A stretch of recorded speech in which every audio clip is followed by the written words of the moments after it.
مبارک رمضان مبارک رمضان مبارک۔ الحمد لله نحمده ونستعينه ونستغفره ونؤمن به ونتوكل عليه ونعوذ بالله من شرور أنفسنا ومن سيئات أعمالنا، من يهده الله فلا مضل له ومن يضلله فلا هادي له، ونشهد أن لا إله إلا الله وحده لا شريك له، ونشهد أن سيدنا ومولانا محمدًا عبده ورسوله. أما بعد فأعوذ بالله من الشيطان الرجيم، بسم الله الرحمن الرحيم. فيه رجال يحبون أن يتطهروا والله يحب المطهرين. صدق الله العظيم وبلغنا رسوله النبي الكريم، ونحن على ذلك لمن الشاهدين والشاكرين، والحمد لله رب العالمين. اللهم صل على سيدنا محمد وعلى آل سيدنا محمد وبارك وسلم. اللهم صل على سيدنا محمد وعلى آل سيدنا محمد وبارك وسلم. گزشتہ سیرت کے درس میں یہاں تک بات ہوئی تھی کہ رسول اللہ صلی اللہ علیہ وسلم کو ہجرت کا حکم ہوا اور آپ اپنے یار غار رفیق سفر حضرت صدیق اکبر رضی اللہ عنہ کے ساتھ روانہ ہوئے۔ راستے میں میں نے 3 قسم کے واقعات بھی بیان کیے تھے، جس میں سے ابو بریدہ رضی اللہ عنہ کے اسلام لانے کا واقعہ اور پھر ان کا جھنڈا پکڑنا، اور اسی طرح یہ قافلہ قبا تک پہنچ گیا۔ اس سے پہلے یہ بات سمجھ لیجئے کہ انصار مدینہ کو حضور علیہ السلام کے قافلے کی بڑی جستجو تھی، اور روزانہ ایک ٹیلے پر یہ حضرات آیا کرتے تھے، اور اس ٹیلے پر چڑھ کر یہ لوگ دیکھا کرتے تھے کہ کون آ رہا ہے، اور حضور علیہ السلام کی آمد کے منتظر تھے کہ اچانک ایک دن کچھ یہودی اس ٹیلے پہ کھڑے تھے، کہیں جا رہے تھے۔ انہوں نے حضور علیہ السلام کے قافلے کو آتا ہوا دیکھا، تو یہودی چونکہ اپنی کتاب تورات کے اندر حضور کی نشانیوں کو جان چکے تھے اور وہ پڑھ چکے تھے، اور انہیں علم تھا کہ آخری نبی کا جو شہر ہوگا ہجرت کا وہ یہی یثرب ہوگا، تو انہوں نے انصار مدینہ سے کہا خوشبختی ہو، خوشخبری ہو تمہارے لیے، تم جس کے انتظار میں تھے ہمیں تو لگ رہا ہے یہی قافلہ ہے وہ، اور یہی لوگ جو آ رہے ہیں انہی کا تم انتظار کر رہے ہو۔ چنانچہ یہ قافلہ قبا پہنچا، اور قبا میں بنی عوف کے سردار کلثوم بن ہدم کے پاس نبی علیہ السلام نے 3 دن قیام فرمایا، اور 3 دن قیام فرمانے کا جو حکمت تھی وہ سیدنا علی المرتضیٰ رضی اللہ عنہ ان کے آنے کے منتظر تھے، کیونکہ آپ نے ان کو اپنی جگہ بستر پہ سلایا ہوا تھا، اور آپ نے ان سے کہا تھا کہ میں فلاں مقام پر آپ کا انتظار کروں گا۔ تو آپ نے انتظار کیا، اور یہاں پر قبا کی وادی کے اندر اللہ کے نبی نے اسلام کی پہلی مسجد کی بنیاد رکھی۔ یاد رکھیے، یہ جو قبا ہے یہ مدینہ منورہ جو آج مسجد نبوی ہے وہاں سے 3 میل کے فاصلے پر ہے۔ اس زمانے میں یہ الگ الگ وادیاں تھیں، تو یہ 3 میل کے فاصلے پر ہے۔ حضور نے یہاں پہلی مسجد جو اسلام کی بنیاد رکھی وہ یہاں پر مسجد قبا کی بنیاد رکھی، اور صحابہ فرماتے ہیں کہ حضور نے پہلا پتھر اٹھایا، اسے قبلے کی طرف کیا، پھر صدیق اکبر رضی اللہ عنہ کو بلایا، عمر فاروق رضی اللہ عنہ آئے، انہوں نے بھی آ کر پتھر کو جمع کرنا شروع کیا۔ اور یوں اسلام کی پہلی یہ مسجد بنی جسے اللہ نے قرآن مجید میں فرمایا لمسجد اسس علی التقوی، کہ یہ وہ مسجد ہے کہ جس کی بنیاد تقوی کی بنیاد پہ رکھی گئی، جس کی بنیاد کے اندر ہی تقوی ہے، یہ اسلام کی وہ مسجد ہے۔ اور اس مسجد کی فضیلت ہے، آج بھی جو حج عمرے کو جاتے ہیں اللہ بار بار جانا نصیب فرمائے، تو مسجد قباء میں آپ نے فرمایا کہ جو شخص 2 رکعت نفل نماز پڑھے گا اللہ اسے 1 مقبول عمرے کا ثواب عطا کرے گا، 1 مقبول عمرے کا ثواب۔ چنانچہ حضور کی خود عادت مبارکہ تھی کہ آپ ہفتے والے دن کبھی پیدل جایا کرتے تھے اور ہفتے والے دن کبھی سواری پر سوار ہو کر جایا کرتے تھے۔ مدینہ منورہ میں ہمیں ایک ساتھی نے ایک جگہ ہمیں لے گئے اور وہاں پر ایک ماڈل بنا ہوا تھا، جیسے آج بھی اگر کوئی شخص سوسائٹی بناتا ہے، کوئی بلڈنگ بناتا ہے تو ماڈل کھڑا کرتا ہے، تو انہوں نے ماڈل بنا ہوا تھا اور ہمیں دکھایا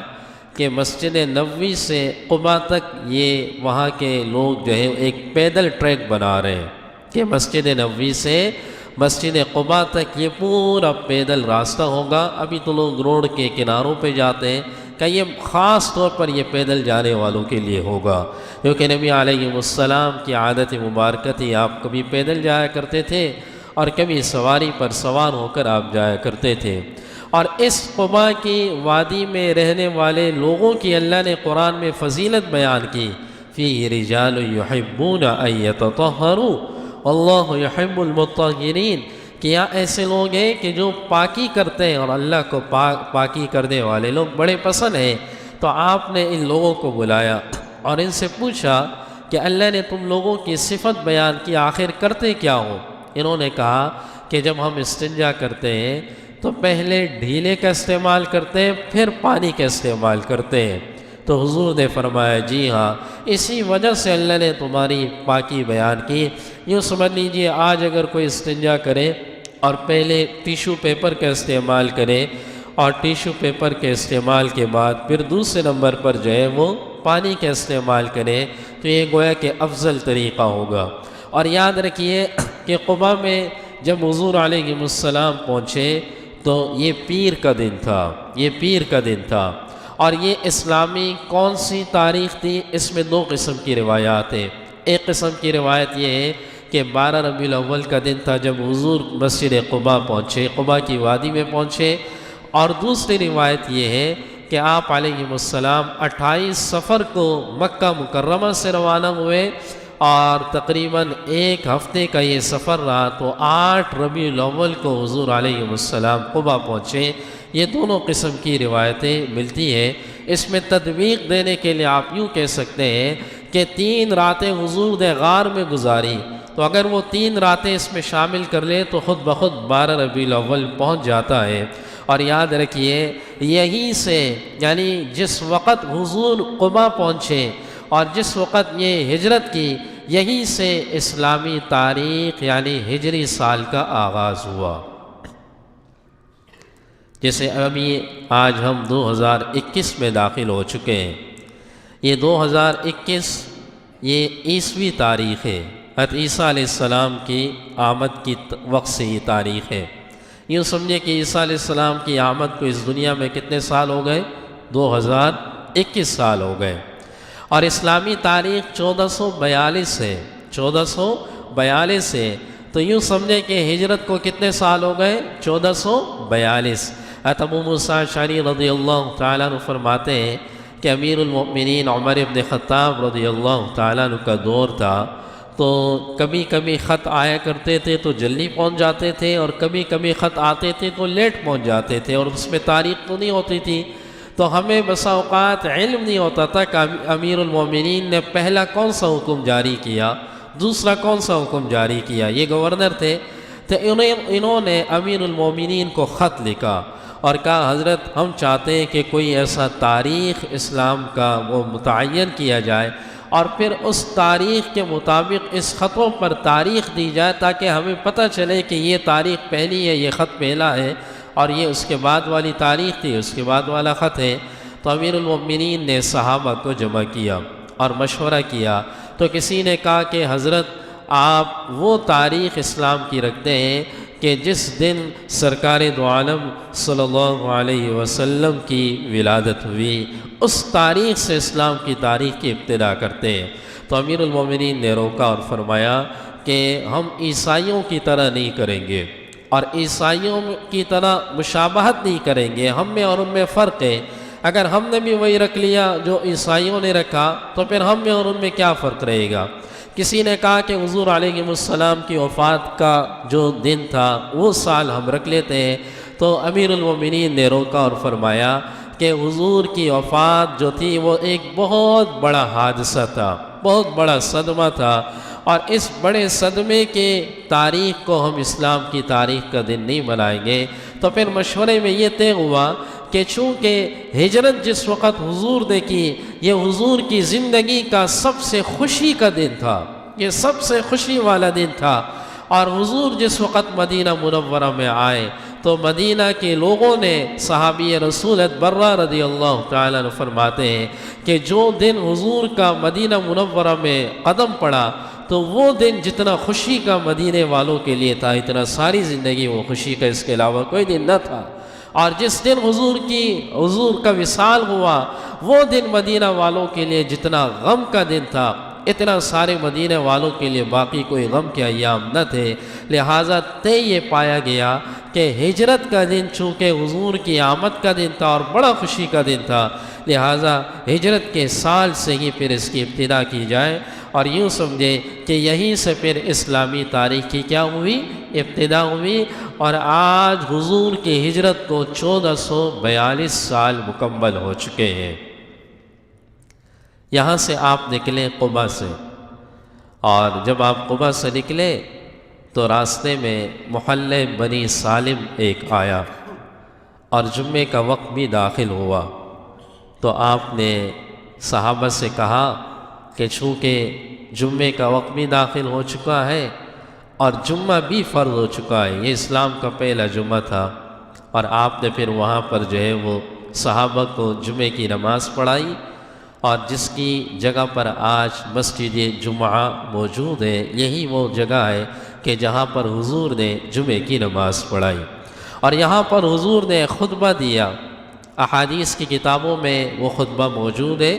آپ کے مبارک زبان سے جو الفاظ نکلے، صحابہ آپ کے ایک ایک چیز کو نوٹ کیا کرتے تھے، وہ سب موجود ہے۔ اس خطبے کا کچھ خلاصہ جو اردو زبان میں آپ کے سامنے کرتا ہوں، آپ نے فرمایا کہ اللہ کی تعریف ہم کرتے ہیں، اللہ سے مغفرت کے طلبگار ہیں، اور کفر رکھنے والوں سے دشمنی رکھتا ہوں، میں اللہ کا رسول ہوں، جو اللہ اور اس کے رسول کی اطاعت کرے گا وہ کامیاب ہوگا، جو اللہ اور اس کے رسول کی اطاعت نہیں کرے گا وہ ناکام ہوگا۔ آپ نے فرمایا میں تم سب کو تقوی کی وصیت کرتا ہوں اور آخرت کی تیاری پر آمادہ کرنے کی وصیت کرتا ہوں۔ تقوی سے بڑھ کر آپ نے فرمایا کوئی واعظ و نصیحت نہیں۔ آپ نے فرمایا اپنے ظاہر کو بھی درست کرو، اپنے باطن کو بھی درست کرو، جس کا ظاہر بھی درست ہوا، باطن بھی درست ہوا، آخرت میں اس کے لیے بلند مقام اللہ نے رکھا ہے۔ آپ نے قرآن کی ایک آیت پڑھی، ما یبدل القول لدی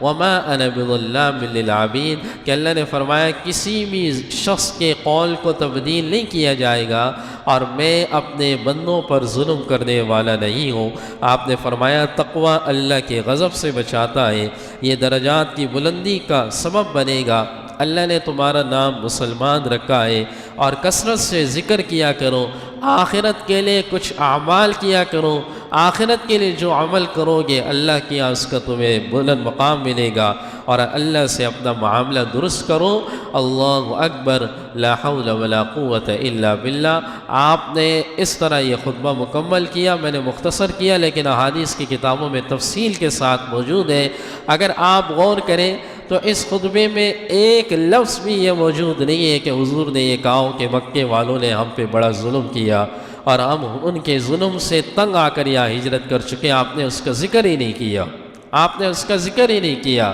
آپ ایسی چیزوں کو یاد ہی نہیں کیا کرتے تھے، اس لیے کہ اللہ کے راستے میں یہ تکالیف، یہ مشقتیں، یہ نیک لوگوں کو ہی میسر آتی ہے۔ اور جب آپ یہاں سے فارغ ہوئے تو فارغ ہونے کے بعد اپنی سواری پر صدیق اکبر رضی اللہ تعالیٰ عنہ کو آپ نے بٹھایا، اور یہاں سے پھر آپ روانہ ہوئے مدینہ منورہ کی طرف۔ میں نے بتایا تھا کہ 3 میل کا فاصلہ ہے، اور وہاں ایک مقام آتا ہے۔ مدینہ منورہ کے لوگوں کی خوشی کی انتہا نہیں تھی، انہوں نے اپنی بچیوں کو اشعار یاد کرائے ہوئے تھے، اور ایک بلند مقام پر وہ بچیاں اشعار پڑھ رہی تھی، اور وہ بچیاں کہہ رہی تھی طلع البدر علینا من ثنیات الوداع وجب الشکر علینا ما دعا للہ داعی۔ وہ بچیاں کہہ رہی تھی کہ آج تو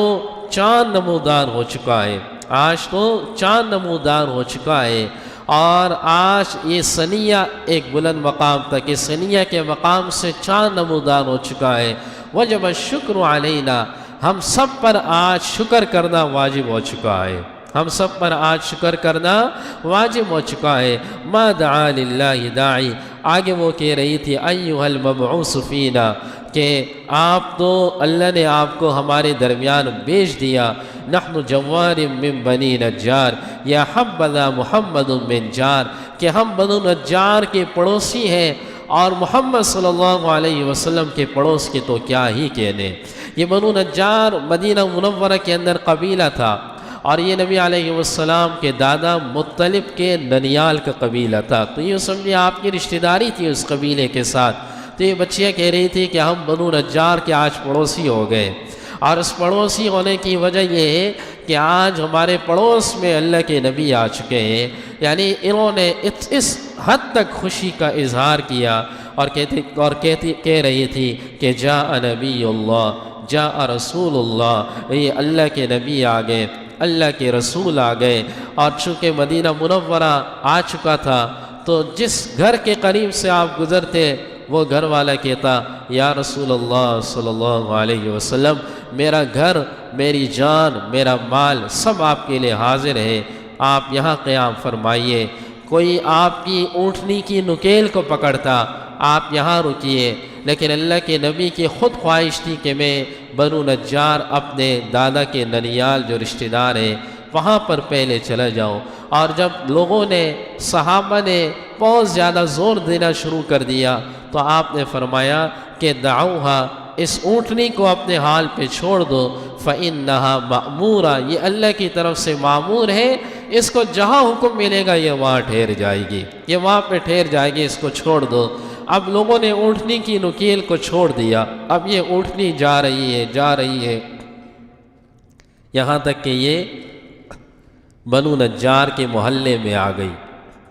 اور وہاں پر یہ اونٹنی بیٹھ گئی، لیکن نبی علیہ السلام وہاں اس اونٹنی سے نہیں اترے۔ پھر یہ اونٹنی تھوڑی سی اور کھڑی ہو گئی، پھر تھوڑا سا اور آگے گئی، تو ابو ایوب انصاری رضی اللہ عنہ ان کے گھر کے قریب جا کر یہ رک گئی۔ ایک روایت یہ ہے، دوسری روایت یہ ہے کہ بنو نجار کے محلے میں یہ جا کے رک گئی، اور جب رکی تو کجاوا سب سے پہلے ابو ایوب انصاری رضی اللہ تعالیٰ عنہ نے پکڑ لیا، اور کہنے لگے چونکہ میں نے کجاوا پکڑ لیا لہذا میرے آ جائیں گے، آپ پہلے میرے آ جائیں گے۔ اور اونٹنی ایک اور صحابی سعد بن زرارہ رضی اللہ عنہ، اونٹنی انہوں نے پکڑ لی، تو حضور نے فرمایا جس کا کھجاوا مہمان اسی کا، جس کا کھجاوا مہمان اسی کا۔ تو اللہ کے نبی صلی اللہ علیہ وسلم ابو ایوب انصاری رضی اللہ تعالیٰ عنہ کے گھر ٹھہر گئے، اور وہاں چلے گئے۔ یہ ڈبل سٹوری گھر تھا، یہ یوں تھا کہ ایک منزل نیچے اور ایک منزل اوپر۔ تو انہوں نے کہا کہ اللہ کے نبی آپ اوپر قیام فرمائیے، میں نیچے قیام کر لوں گا، لیکن حضور علیہ السلام نے فرمایا کہ لوگ مجھ سے ملنے کے لیے آئیں گے، تو لہٰذا آپ کو تکلیف ہوگی، میں نیچے قیام کر لیتا ہوں، آپ اوپر قیام کریں۔ اور 3 دن تک نبی علیہ السلام اس مقام پر ٹھہر گئے جو ابو ایوب انصاری رضی اللہ تعالیٰ عنہ کا گھر تھا۔ اور یاد رکھیے آج یہ گھر کس مقام پہ ہے؟ یہ اونٹنی پہلے رکی تھی جس مقام پہ آج مسجد نبوی کا دروازہ ہے، یہ اونٹنی وہاں رکی تھی۔ باب السلام، جس مقام سے سلام کے لیے ہم داخل ہوتے ہیں، اگر آپ سلام دے کر یوں واپس آئے، واپس یوں باب السلام کی طرف آنے لگے، تو راستے میں انہوں نے ایک ستون بنایا ہوا ہے، اوپر 2 قسم کے ڈرم رکھے ہوئے ہیں، اور یہ آپ کو بظاہر جو نیا بندہ ہوتا ہے اسے سمجھ نہیں آئے گی، لیکن یہ نشانی ہے، یہ وہ مقام تھا کہ جہاں پر نبی علیہ السلام کی سواری ابو ایوب انصاری رضی اللہ تعالیٰ عنہ کے گھر ٹھہر گئی۔ سلام کے راستے سے آپ واپس باب السلام کی طرف آئیں گے تو راستے میں ایک اس طرح کا ستون ہے، اوپر 2 قسم کے ڈرم رکھے ہوئے ہیں، یہ وہ مقام ہے کہ جہاں پر نبی علیہ السلام کی سواری رکی۔ اور یہ گھر کیسا گھر تھا، اس گھر کے بارے میں آپ کو بتاتا چلوں کہ ایک صحابی فرماتے ہیں کہ حضرت ابو ایوب انصاری رضی اللہ تعالیٰ عنہ کا جو گھر تھا، ایک بادشاہ یمن کا طبہ اس کا نام تھا، اور یمن کے اس بادشاہ کا نام، یعنی اس زمانے میں یمن کے بادشاہوں کو طبہ کہا جاتا تھا، قرآن میں بھی ذکر ہے طبہ نام کے بادشاہ کا۔ یہ بادشاہ اپنے 400 یہودی علماء کے ساتھ یہ سفر پہ نکلا، تو جب یہ یثرب کے مقام سے گزرنے لگا تو ان یہودی علماء نے کہا کہ بادشاہ سلامت، آپ کی اجازت ہو تو ہمیں اس شہر میں ٹھہرنے کی اجازت دی جائے، اور ہم یہاں سے آگے جانا نہیں چاہتے۔ بادشاہ نے پوچھا کیا وجہ ہے؟ کہنے لگے کہ ہم نے تورات میں جس نبی آخر الزمان کے بارے میں پڑھا اور جن نشانیوں کا پڑھا تو وہ سب کے سب اس شہر میں جمع ہیں، اور ہمیں یقین ہے کہ وہ اس شہر میں عنقریب آنے والے ہیں۔ ہم چاہتے ہیں کہ ہم ان کے ہاتھ پر مسلمان ہو جائیں، ان کے ہاتھ پر ایمان لے آئے، تو ہم یہی ٹھہرنا چاہتے ہیں۔ بادشاہ نے کہا تم اس معاملے میں پکے ہو کہ واقعی یہ وہ شہر ہے؟ کہنے لگے جی ہاں یہ وہی شہر ہے۔ تو بادشاہ نے ان لوگوں کو اجازت دی اور ان کے لیے وہاں مکانات بنوائے۔ تو ایک مکان بادشاہ نے الگ سے بنایا، اور الگ سے بنانے کے بعد بادشاہ نے کہا کہ آپ میں سے جو بھی زندہ رہا اور جس نبی آخر الزمان کو دیکھا تو یہ مکان میری طرف سے ان کے لیے ہدیہ ہوگا، یہ میری طرف سے ان کے لیے ہدیہ ہوگا۔ اور اس بادشاہ نے ایک چمڑے پر کچھ مکتوب لکھا، اور یہ مکتوب انہوں نے یہ لکھا کہ میں فلاں جگہ کا بادشاہ ہوں، اور اگر میں زندہ رہا آپ کے آنے تک تو میں آپ کی ضرور مدد کروں گا، آپ پر ایمان لاؤں گا، آپ کے ساتھ جنگ کرنے والوں سے جنگ کروں گا، اور اگر زندہ نہ بھی رہا میرا مکتوب آپ تک پہنچ جائے تب بھی میں آپ پر ایمان لاتا ہوں۔ یہ مکتوب نسل در نسل چلتا رہا، اور یہ مکتوب پہنچتے پہنچتے حضرت ابو ایوب انصاری رضی اللہ تعالیٰ عنہ تک پہنچا، اور اس وقت انہوں نے یہ مکتوب حضور علیہ السلام کو دکھایا۔ جب آپ ان کے گھر میں آئے تو انہوں نے یہ مکتوب آپ کو دکھایا کہ ہماری نسلوں میں یہ مکتوب چل رہا ہے۔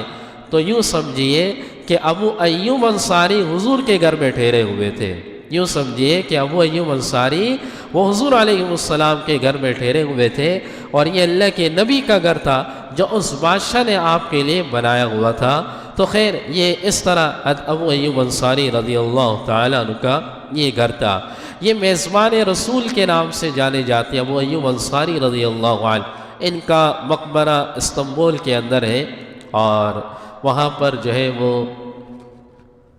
جہاں ان کا مقبرہ ہے وہاں ان کی تاریخ لکھی ہوئی ہے، اور اس قبر کے بارے میں لکھا ہوا ہے کہ یہ قبر سلطان ایک ان کا گزرا ہے، اس سلطان کے دور میں ان کی قبر گم ہو گئی، اور نشان کسی کو نہیں پتہ تھا کہ کون سی قبر ہے۔ تو اس وقت کا جو بادشاہ تھا اسے خواب میں یہ صحابی آئے اور انہوں نے کہا میری جو قبر ہے وہ فلاں جگہ پر ہے اور فلاں اس کی نشانی ہے۔ تو وہ بادشاہ آئے پھر اور اس جگہ کی نشاندہی کی، اور آج وہیں پر ایک خوبصورت سی مسجد بنائی ہوئی ہے انہوں نے، اور وہیں پر ابو ایوب انصاری رضی اللہ تعالیٰ عنہ سے منسوب کچھ چیزیں موجود ہیں، نبی علیہ السلام کی ذات سے منسوب کچھ چیزیں موجود ہیں۔ تو یہ ابو ایوب انصاری رضی اللہ عنہ میزبان رسول کہلاتے ہیں۔ حضور علیہ السلام نے 3 دن قیام فرمایا، تو آپ نے اس کے بعد حکم دیا کہ اس گھر کے قریب ایک میدان تھا، ایک چھٹیل میدان تھا۔ آپ نے فرمایا میرا جی چاہتا ہے کہ اس جگہ پر مسجد بنائی جائے۔ تو یاد رکھیے، اس سے اندازہ لگائیے کہ مسلمان پہلے جہاں بھی جائے، حضور کی سنت کیا ہے کہ پہلے مسجد بنائی جائے، پہلے مسجد بنائی جائے، بعد میں گھر کی فکر کی جائے۔ ہندوستان میں قوم گجرات گجراتی وہ مشہور ہے، وہ دنیا میں جہاں بھی جاتی ہے پہلے مسجد بناتی ہے اور اس کے بعد ایک مدرسہ یا ایک درسگاہ بناتی ہے، پھر اپنے گھروں کا سوچتی ہے۔ اور اس قوم کے اور ان لوگوں کی یہ خصوصیت ہے، ہمارے یہاں اس کی بہت کمی ہے، اور ہمارے لوگ جب باہر کہیں جاتے ہیں تو پہلے اپنا سوچتے ہیں، اپنے گھر کا سوچتے ہیں، مسجد کا تو خیر بہت دور تک ہے، مسجد کے بارے میں کم سوچتے ہیں۔ وہ حضرات مسجد کے بارے میں پہلے سوچتے ہیں۔ حضور علیہ السلام نے اس جگہ کو پسند کیا تو آپ نے پوچھا یہ کس کی ہے؟ آپ کو بتایا گیا کہ یہ دو یتیم بچوں کی جگہ ہے، سہل اور سہیل رضی اللہ عنہما۔ ان دونوں کو علم ہوا تو ان دونوں نے کہا ہم ہدیہ کرتے ہیں، ہم ہدیہ کرتے ہیں مسجد کے لیے، لیکن حضور علیہ السلام نے منع فرمایا۔ آپ نے فرمایا ایسی جگہ ہم نہیں لیں گے یتیموں کی ہدیہ۔ آپ نے فرمایا صدیق اکبر سے کہ اس جگہ کی جو قیمت ہے وہ قیمت ادا کی جائے۔ تو صدیق اکبر رضی اللہ تعالیٰ عنہ نے 10 سونے کے سکے یعنی 10 دینار ان کو دیے، اور اس طرح یہ جگہ خریدی گئی۔ شروع میں یہ جو جگہ خریدی گئی چھوٹی سی جگہ تھی، زیادہ بڑی جگہ نہیں تھی، آپ یوں سمجھیں کہ 63 بائی 63 جگہ تھی، 63 بائی 63 جگہ تھی، اتنی لمبی نہیں تھی۔ اور پھر اس کے بعد اس جگہ کے قریب ایک اور جگہ تھی، اس جگہ کے پاس ایک اور جگہ تھی، اور نبی علیہ السلام نے ارادہ فرمایا کہ اس جگہ کو بھی مسجد میں شامل کیا جائے، اور آپ نے اعلان کیا کہ یہ جس کی جگہ ہے اگر انہوں نے مسجد کے لیے جگہ دے دی تو میں یقین کے ساتھ کہتا ہوں کہ اس کے لیے جنت میں محل اسے تیار کروا کے دوں گا۔ اس صحابی کو علم ہوا تو صحابہ بے تکلف تھے، وہ حضور کی خدمت میں آئے اور کہنے لگے یا رسول اللہ صلی اللہ علیہ وسلم وہ جگہ میری ہے لیکن میرے پاس اس جگہ کے علاوہ کچھ ہے نہیں، میں چاہتا ہوں مجھے اس جگہ کی تھوڑی قیمت ادا کی جائے۔ یہ بات عثمان غنی رضی اللہ تعالیٰ عنہ کو پتہ چلی تو وہ آئے حضور کی خدمت میں اور عرض کیا کہ جو جنت کے محل کی ضمانت آپ نے دی کیا وہ اس صحابی کے لیے خاص ہے یا وہ میرے لیے بھی ہو سکتا ہے؟ آپ نے فرمایا وہ کسی کے لیے بھی ہو سکتا ہے۔ تو انہوں نے کہا میں یہ جگہ مسجد کے لیے خریدتا ہوں، اور عثمان غنی رضی اللہ تعالیٰ عنہ نے اس جگہ کی قیمت اس صحابی کو ادا کی، اور یہ حضور کی زندگی میں مسجد کی تھوڑی سی یہ توسیع ہوئی، اس کے بعد نہیں ہوئی حضور کی زندگی میں، اس کے بعد خلفائے راشدین کی زندگی میں ہوئی، لیکن حضور کی زندگی میں یہ ہوئی، اور 100 بائی 100 سمجھے کہ یہ مسجد اس وقت پھر بنی۔ آج بھی اگر آپ مسجد نبوی میں جاتے ہیں تو مسجد نبوی میں جو اندر کا حصہ ہے جہاں ریاض الجنہ وغیرہ ہے یہ ترکوں نے بنایا ہوا ہے، اور وہاں پر کچھ ستون ہیں، اور اس ستون کے اوپر، اس ستونوں کے اوپر آپ دیکھیں گے نیچے نہیں اس کے اوپر ایک ہرے رنگ کا لگا ہوتا ہے، اور اس پہ لکھا ہوتا ہے ھذا مقام مسجد النبوی، کہ یہ حضور کی مسجد کے مقام کی جگہ میں یہ ستون آ رہا ہے، یعنی یہ ستون آ رہا ہے۔ وہ چند ستون ہیں وہ آپ دیکھیں گے تو آپ کو پتہ چلے گا، اوپر لکھا ہوتا ہے ھذا مقام مسجد النبوی، کہ حضور کے مسجد جو حضور کی زندگی میں تھی یہ اس کے مقام پہ یہ ستون آ رہا ہے۔ حتیٰ کہ جو مورخین ہیں، یہ تو حضور کی مسجد تھی، مورخین نے تو اس مسجد کے قریب صحابہ اور صحابیات کے گھروں کا بھی اسکیچ بنوایا،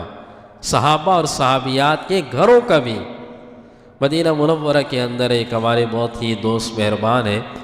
حضرت مولانا ڈاکٹر الیاس صاحب، انہوں نے پی ایچ ڈی کی ہوئی ہے، اور پی ایچ ڈی صرف مسجد نبوی کے مقامات پر،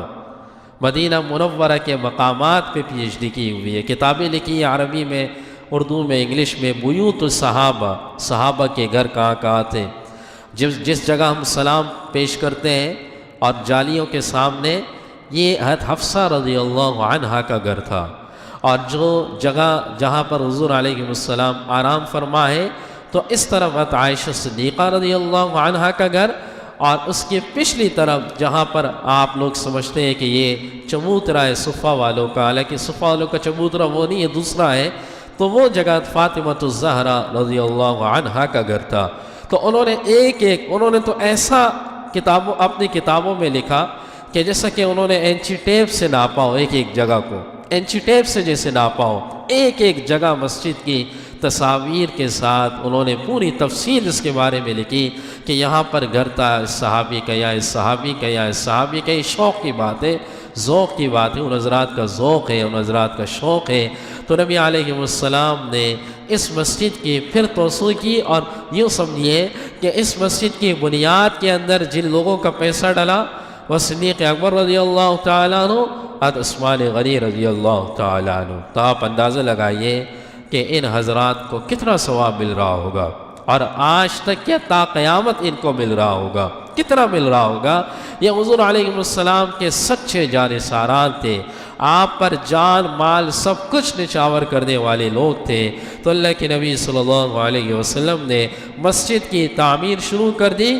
اور صحابہ فرماتے ہیں کہ نبی علیہ السلام بھی ہمارے ساتھ اس تعمیر میں شامل تھے، ہم پتھر اٹھا کے لاتے تھے، اور نبی علیہ السلام بھی ہمارے ساتھ پتھر اٹھا کے لاتے تھے، اور یوں مسجد نبوی کی جو ہے وہ تعمیرات حضور علیہ السلام نے اپنی زندگی میں شروع کی۔ یہ ایک انتہائی کچی مسجد تھی، اور آج شاید ہوتی تو آج ساری دنیا دیکھتی ہے۔ حضرت حسن بصری رحمہ اللہ نے لکھا کہ کاش یہ صحابیات اور ازواج مطہرات کے گھر رہتی دنیا تک یہ باقی رہتے، اور سب لوگ دیکھتے کہ حضور کے گھر کیسے تھے اور صحابہ کے گھر کیسے تھے، یہ سارے لوگ لکھ لیتے۔ آج تو ہمارے یہاں ہوتا کیا ہے کہ گھر بنایا جاتا ہے، بھائی پہلے انتخاب کیا جائے ڈائننگ روم کا، پہلے انتخاب کیا جائے ٹی وی لانچ کا، پہلے انتخاب کیا جائے ان چیزوں کا انتخاب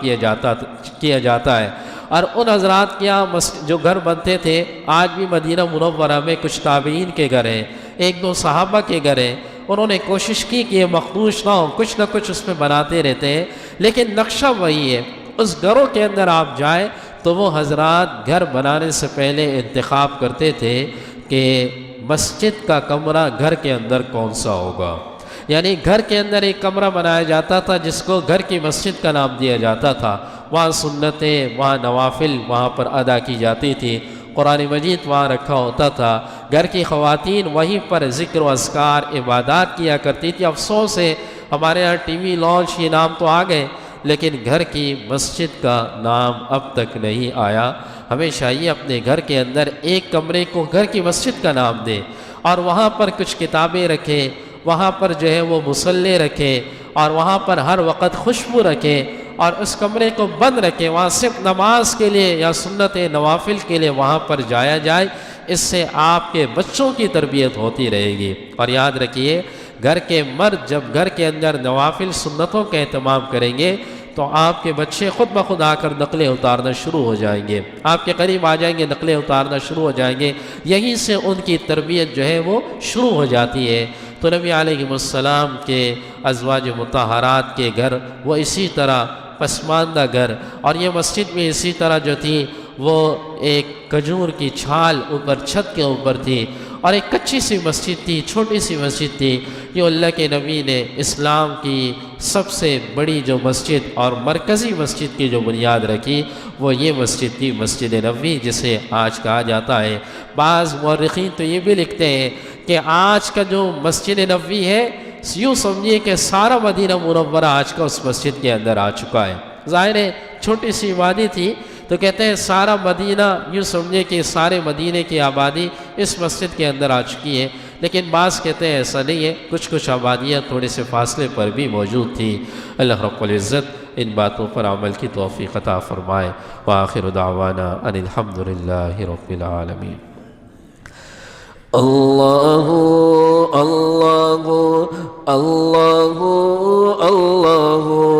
اللہ اللہ اللہ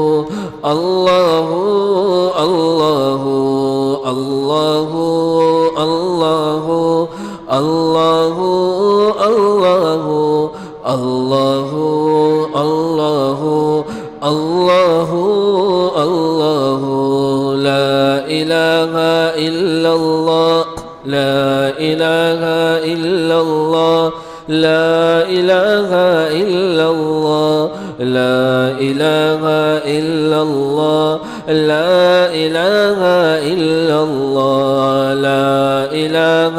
الا اللہ لا الہ الا اللہ لا الہ الا اللہ لا الہ الا اللہ لا الہ الا اللہ لا الہ